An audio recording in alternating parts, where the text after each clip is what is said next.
The Stjarnhorst and Gneisenau were forced into a contact with a Royal Navy task group led by the battleship Warspite, while en route to resupply Admiral Hipper, the Admiral having been detached to shelter in the Trondheim fjord. Vice Admiral Whitworth, aboard HMS Warspite, split his task group in two, HMS Sheffield taking the trio of tribal-class destroyers out on a sweeping run to the east. Aboard the Gneisenau, Admiral Marshall turned his group to port, screening his capital ships with his own, meager, destroyer contingent. Each side loosed a screen of torpedoes and exchanged long-range fire from their main armaments, causing a great deal of damage below decks.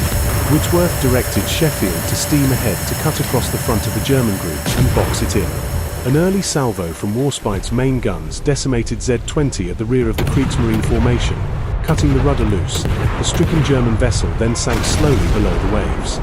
The need for the German ships to break through required the German sailors to abandon their comrades, a request being issued for a U-boat to attend the area and pick up the survivors.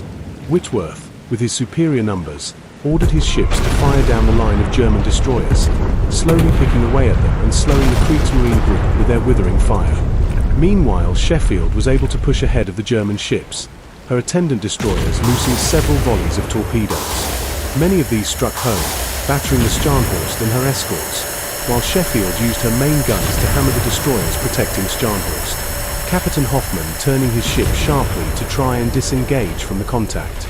Unfortunately, she could not face, to try and break through the Royal Navy lines and seek freedom in the seas to aft.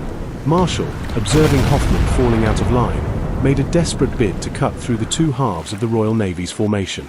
Pushing close toward Warspite and her destroyer screen, Gneisenau let loose a heavy and devastating barrage against the enemy. Gneisenau's fire, and that from her remaining escorts, reduced HMS Forester to a burning hulk, and she rapidly slipped below the water.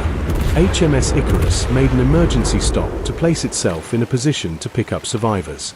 The two groups were now at near point-blank range, and the Gneisenau and her destroyers were themselves then overwhelmed by the combined Royal Navy firepower from both flanks.